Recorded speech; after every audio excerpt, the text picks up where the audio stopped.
Hey people, so here's a lens, 4150, 90 quid. It's the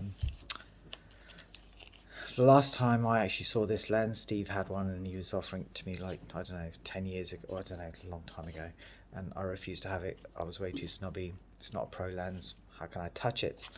But now times are hard, so literally, I have to be a bit more modest about what I can and can't have, and I'm pleasantly surprised by this lens. Just the weight alone is so light.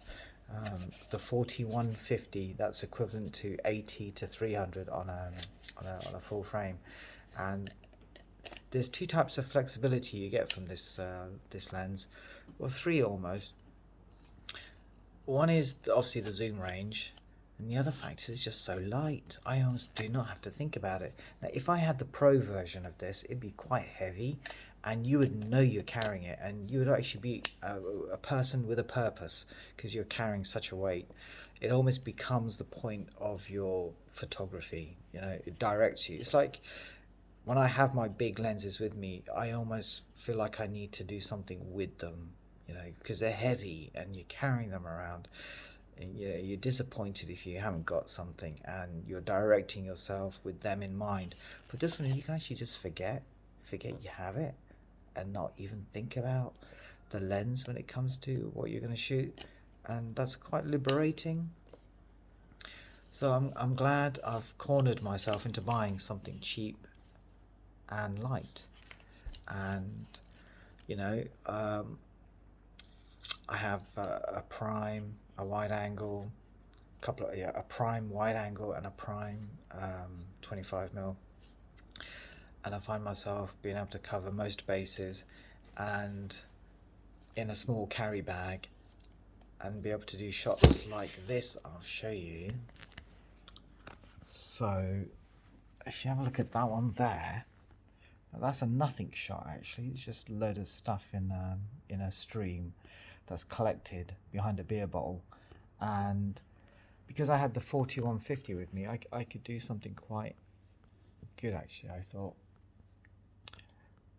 So if you have a look at it, that's actually a huge picture. That's almost like 20 pictures put together, and it's got a huge amount of detail in it.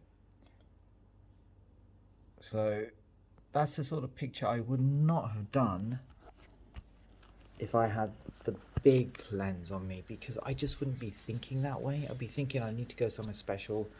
I'm going to go into Winnell Moors and take pictures of wildlife, or there's a sunset or sunrise or some landscape or some buildings or something. I'm going to do something. I'm a man with a mission with a heavy lens.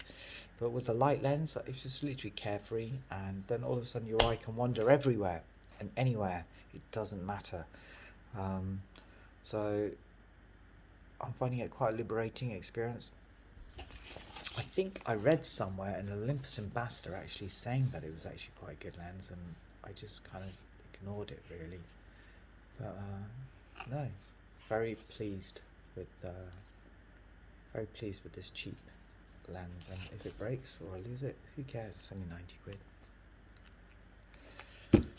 How about the performance? It's fine. It works. It's a bit of glass. It's I'm not gonna say it's cheap and tacky, because I've found some of the Olympus lenses, the 100 to the 12 to 100, which is their pro version, is actually also not actually quite sturdy. So when they're extended, there's a bit of leverage. You can see a little leeway on them actually, and the 12 to 100, which is almost £1,000, can actually be dislodged a little bit and can dislodge a bit of rubber from the inside. And for me, for £1,000 lens, that would actually worry me, and it has happened to me twice. So if I had the money to buy the 12-100, which is £1,000 again, I think I would be very concerned when I'm carrying it, and that's not the case with this one. So that's another advantage of this one. The 12-100 is an amazing lens. The 4150 Pro is an amazing lens. The Olympus zooms are amazing, but they're expensive. and they're heavy, and this one really liberates you, and I think it would change your photography, but it has mine